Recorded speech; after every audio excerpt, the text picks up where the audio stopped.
Under a pale moon that made the snowfields glow and the pines breathe silver, a small girl stood very still and tried not to cry. 14 wolves stepped out of the dark. First 2, then 3 more, shapes rising from the brush the way stars surface in a night sky. Their eyes caught the beam of her cheap flashlight and threw it back like drops of fire. She expected teeth. She expected the rush. What came instead was a circle. Emily was 8.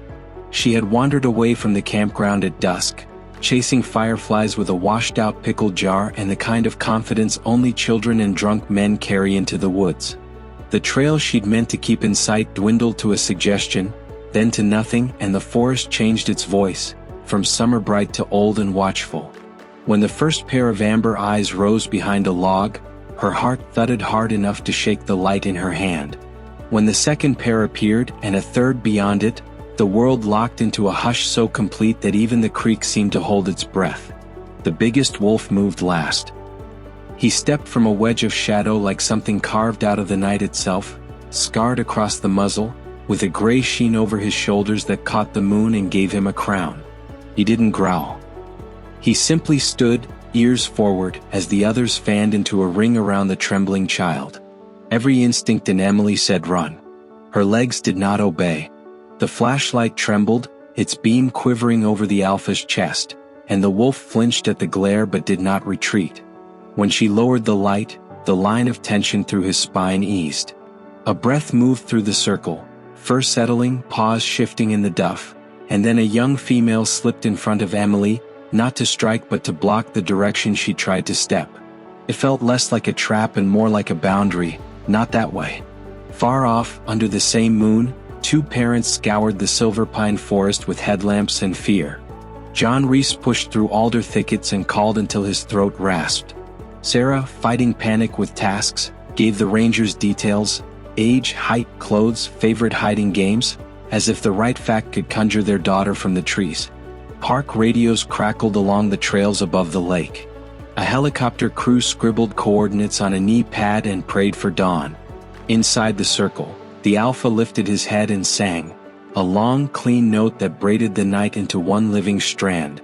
Other voices joined, 14 wolves turning the ridge into an organ pipe, sound spilling across the timber like light.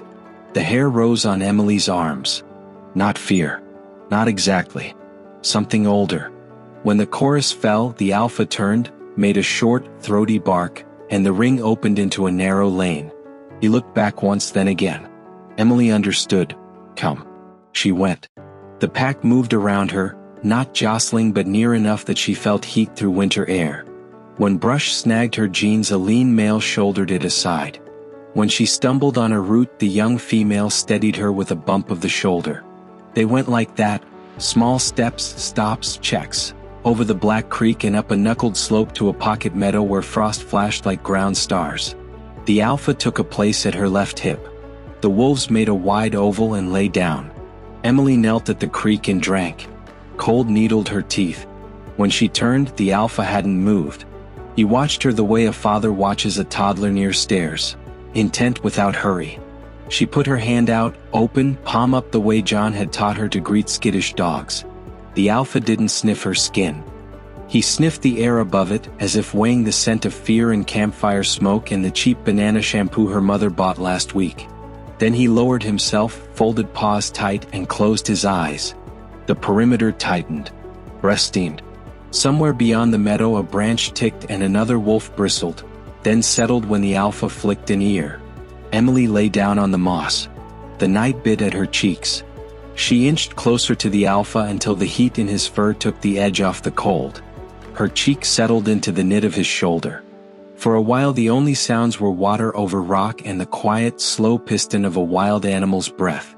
She slept. She woke with a start to the chuff of air against her ear. Blue had come into the black, the moment of morning when the trees show their bones.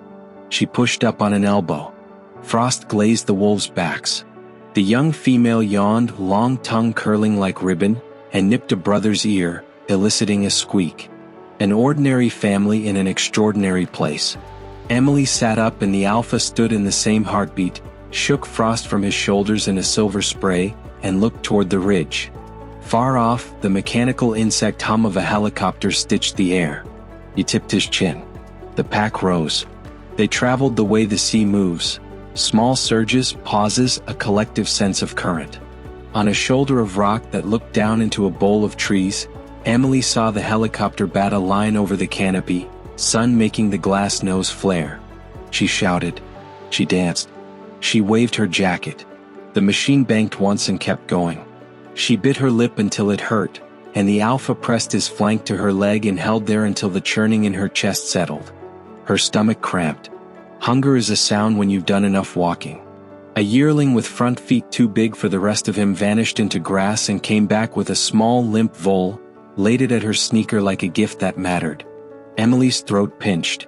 "Thank you," she whispered, because thank you felt like the only right word, and put a hand to her belly. The yearling watched her, blinked, then ate the vole himself a little distance away, as if understanding that not all creatures could eat the same kind of mercy. They found another stream. The pack drank, she did too. The Alpha froze, the stillness of a statue that had only been pretending to be alive until now. He stared into the firs. A sound came through the trees, human and hesitant. "Hello? Rangers, call if you hear me." Two men in green walked into sunlight. They saw the girl. They saw the wolves. Shoulders went tight, hands touched slings. One man, broad, with sun lines carved around his eyes, sucked a breath through his teeth. The other had a kind face that looked even kinder with fear in it. Emily stepped in front of the Alpha and spread her arms. "Don't," she said, voice gone high and thin from not being used. "Please don't." The broad ranger, Michael on his tag, lifted his palm. His partner, Robert, put his rifle butt down in the grass and said into his radio carefully, like speaking around a sleeping baby, "We have the child. She's with wolves. Repeat, with wolves. Advise." The pack had already decided. Several wolves shifted, making a tighter shield around Emily, eyes never leaving the men. The Alpha stood at her hip, no growl, no lip, just intent. Then the brush rattled. A small wolf limped into the open, rear leg held at a wrong angle, pads black with blood. Emily's breath hitched. All the air in the meadow tensed. The Alpha's head went to the pup with a sound so soft it felt private. The hurt animal sank into the grass, eyes bright and glassy with pain. Robert took a half step, stopped when 5 wolves made their opinion known in a whisper of growl. Michael's voice found a gentle register. "We can help him," he told the child. "If your friends will let us, we can make him sleep a little and wrap that leg so it doesn't hurt so bad." Emily looked up at the Alpha. She lifted a hand to the fur at his shoulder and left it there, letting him feel the tremble in her fingers. "Please," she said, not to the men, to the wolf. 4-3 heartbeats, nothing moved. Then the Alpha's ears flattened and rose again, the smallest nod a wild animal could make. Michael slid a small dart from a case the way a magician produces a coin. Robert kept his eyes low, body language turned soft as weather. A whisper of air, a brief squeak. The pup startled, yipped. The pack rippled. The Alpha cut the moment with a single sharp bark, and steadiness returned as if he'd poured it from a jug. They worked quickly. Michael's hands were slow and square and careful. Robert talked to the pup the way a person talks to a human baby with an ear infection. Voice made of linen. Gauze, tape, a splint fashioned from 2 cut sticks. The Alpha watched the whole thing from 6 inches away, the unblinking tolerance of a father letting a stranger pluck a thorn from his kid's paw. When the pup's breathing found a neutral river rhythm, Emily let out a breath she didn't know she was holding and realized she was crying. Voices broke in the trees. More men. More radio squawk. A woman's voice, Sarah's voice, calling a single name that cracked on the second syllable, MLY. The pack tightened. The Alpha moved halfway forward, then back, then forward again, the embodiment of a line between yes and no. Sarah came into the meadow at a run, John close behind, both of them already sobbing and not bothering to hide it. Michael put up his hand like a stop sign and didn't have to say the word because John read it on his face. "All right," John whispered to nobody, to everybody. "All right." Sarah saw the bandage on the wolf pup. She saw her daughter's hand in the Alpha's fur. She did something she did not plan to do or even think to do, She put her palm, flat and open, on the alpha's shoulder on the far side of Emily. It was contact by proxy, trust running through her child's body into her own. The alpha did not move. Emily curled into Sarah and John both, and for a moment the meadow was only breathing and skin and the knowledge of weight. The plan, such as it was, formed itself. Carry the pup out, let the wolves follow, move slow, keep voices soft. Michael slid his arms under the sedated bundle and stood. The alpha went with him through grass and shadow, the pack moving like a tide. On the ridge a helicopter turned again, slower this time. At the camp's edge, volunteers parted in a wave of faces, some hard with fear, some wet with awe, all of them taking pictures and then feeling shame about the taking.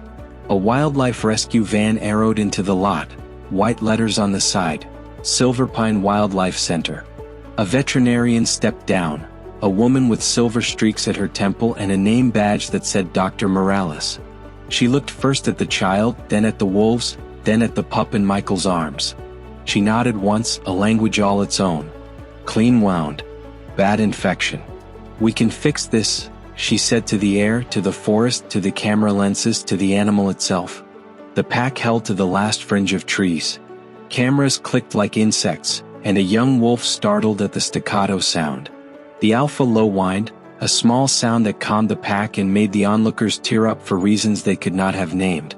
Emily stepped into the grass between the vans and the wolves. They helped me, she said to any human who needed to hear the truth out loud. Please help him. The alpha put his nose to her open hand and held it there, as if signing something. Dr. Morales watched an 8-year-old mediate a treaty and felt her throat ache. The pup left in the van with gauze and antibiotics and a dozen hopes riding with him. The pack turned back into the dark without a sound, one by one, until only the alpha remained, 2 slow steps backward, a final look that wasn't human but felt like it anyway, and then he too became trees and shadow. By nightfall the story had a dozen versions. A miracle. A hoax. Proof wolves were angels. Proof they were monsters. Every version said more about the teller than the told. Ranchers on the far side of the valley, men and women who had lost calves to predators and patients to bureaucrats, called the county and demanded action. The word cull entered rooms that had never had to hold it. Comment threads turned into wars. The Silverpine Forest grew no different under the moon. Emily slept in her own bed and woke twice with her heart racing. In the second dream she stood on the meadow edge and the alpha couldn't see her, no matter how she called. At breakfast Sarah read a message from the Wildlife Center with her coffee still in her mouth. He's stable, she said. Dr. Morales says the infection was starting up the bone but they think they stopped it. They named him Silverpaw. She says you can visit. A quick visit. At the center, Silverpaw recognized her scent and lifted his head with a slow tail thump. Bandage clean. Eye clear. Emily's hands turned careful as a nurse's, and she stroked him under the jaw where the fur ran thin and soft and felt the tiny vibration of a pleased sound. We're not supposed to anthropomorphize, Dr. Morales said later in her office, with a smile that proved she'd lost that battle in the first year of vet school. But he knows you. That's real enough. The next week was a meeting week. Park administrators, wildlife biologists, ranchers with hats that meant business, rangers with the clean-tired look of people who spend their strength outside. Michael made the argument nobody expected from a man who had once put down a mountain lion that stalked a school bus stop. We have an opportunity for a demonstration project. We return the pup with safeguards in place. We document what happens. We show the public the difference between wolves and stories about wolves. A rancher named Conley tapped a hard finger on a diagram of a calf's leg. You show my kids what happens when wolves get used to people, he said. You want to run a science fair in our pasture. Another rancher, older, whose daughter had been in Emily's class 2 years ago, said nothing for a long time. Then, if that little girl had died, we wouldn't be here fighting about a pup. She didn't die. That matters. He looked at Emily's grateful parents and finally at Emily. But I want those rifles locked in trucks. You hear me? Locked. We can't afford a hair trigger out there.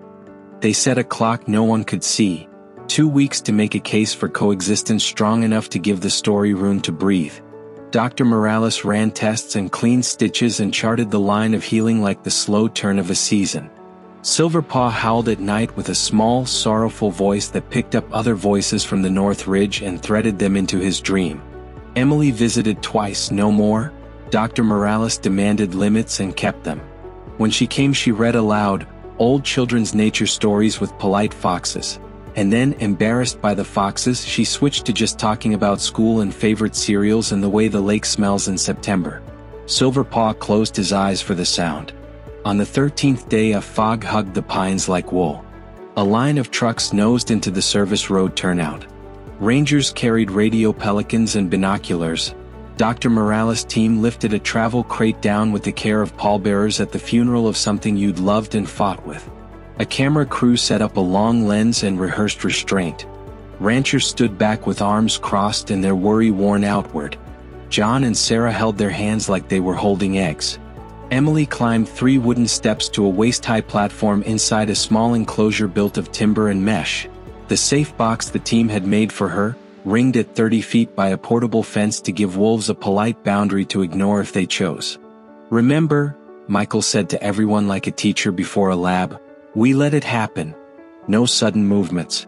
The pack doesn't come, the pack doesn't come. If they do and it goes wrong, we close the crate and we leave." Dr. Morales knelt to Silverpaw's door. "Okay, Chico," she murmured as if it were the only language. "Let's try." The crate opened.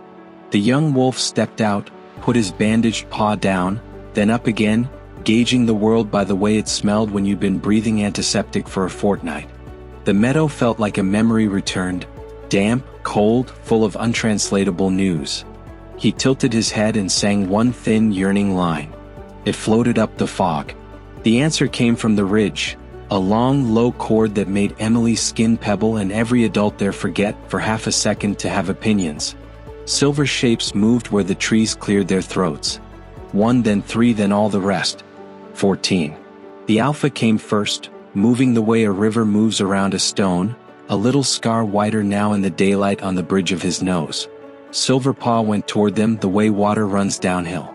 The first contact was nose to nose, then under the chin the way children tuck their heads under their parents' hands as if to say I am me and I am yours. The young female, the one who had blocked Emily's path the night she didn't know she needed to be blocked, circled, sniffed the bandage, made a soft complaint at the smell of clinic, then licked the pup's ear anyway. A sound broke from the rancher named Conley. He caught it before it became a word. The pack formed a loose ring, tuxedos in a reception line. The alpha turned, lifted his head toward the platform where the child's fingers whitened on the rail. For a quarter breath he held, weighing human and history.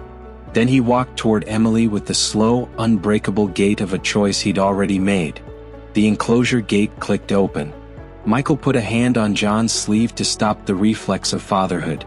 Emily stepped down into the short grass, knees soft, hands open.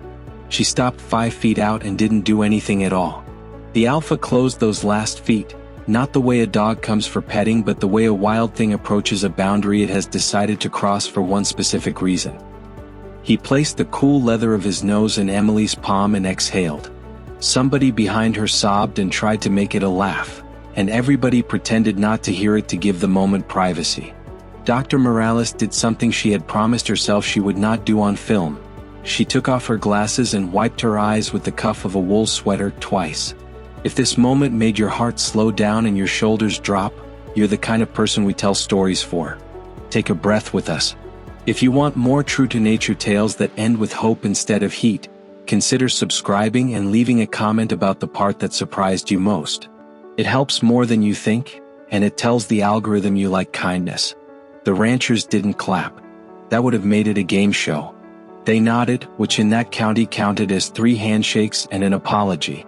Conley said to no one and to the alpha at the same time, "All right." He did not smile. He loosened something behind his eyes. The pack took Silverpaw back toward the ridge at a trot. The alpha and the young female flanked him to make a living handrail. When the trees took them, they were gone in 3 strides because wild is an on-off switch if you're not the one wearing it. In the weeks after, the Silverpine story did what stories do. It made some men stand taller and some dig in their heels. Letters to the editor came in with the ink still wet.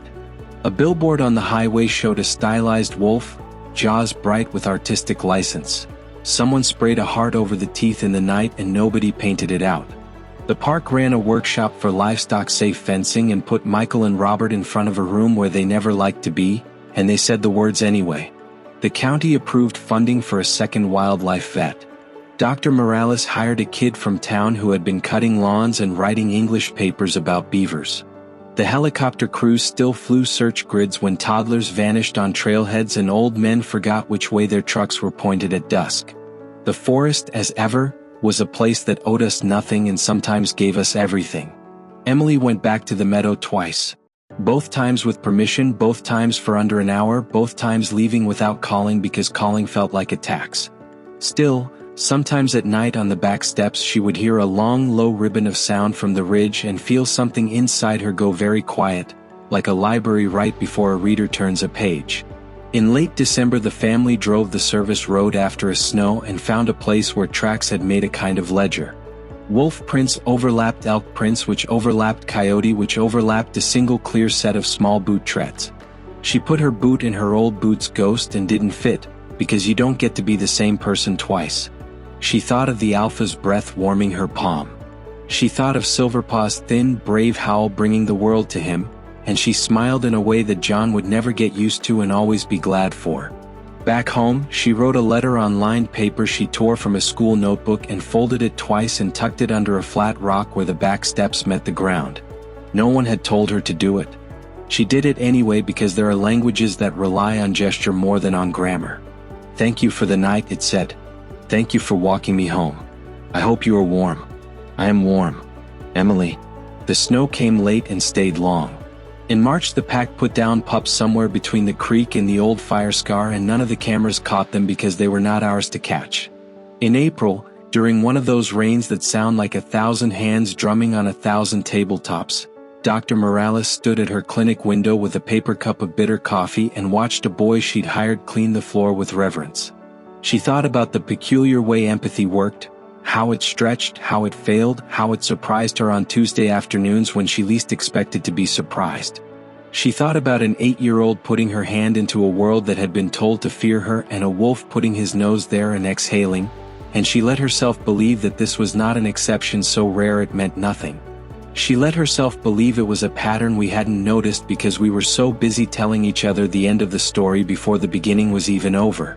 One hot afternoon in July, after the lake had warmed enough that even the old men swam at noon, John sat with Emily on the truck tailgate and ate orange slices that left sugar lines on their wrists. "You still think about them?" he asked. "Every day," she said, as if there could have been any other answer. "But not like a movie. More like a place in my head I keep the lights on for." He nodded. He remembered being 8. He didn't remember being brave under a bright moon with a ring of wolves between his small body and the dark. When the air went crisp again and the first frost put a glitter on the weeds along the service road, Emily and Sarah made a habit of walking before school. On a morning so still that even the crows seemed to hold their tongues, they found fresh prints where the road made a shallow S. The front right was lighter, the print smaller and just a shade off symmetry. "Silverpaw," Sarah whispered, and then covered her mouth at the sweetness of hearing herself say the name like that. They followed the tracks to where the road curved and stopped where the timber thickened. The woods were full of not silence. Emily didn't call. She put her hand out, open, palm up, to empty air. She stood that way long enough that her wrist made the smallest ache. She lowered it and laughed at herself without shame.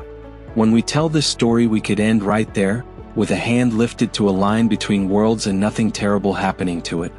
But it would leave out the last good part, so we won't. In late fall, long after social media forgot to care and the billboard wore a new coat of paint advertising tires, the center released a short, quiet video. It showed the bandage coming off a wolf whose gait had grown smooth. It showed neither people nor a meadow. It showed a stand of firs, and a gray animal stepping through them with a confidence you get only by being exactly where you belong. No music. No voiceover. Just a caption, "Go well." If you felt anything real while you were here with us, if a scene landed in your chest and made some noise, Tap the like button so the platform doesn't bury this under louder things. Drop a comment with the moment you'll remember a month from now. And if you want more human wild encounters told with care, subscribe. We make these for you so you can keep a little wild light on in your own house too.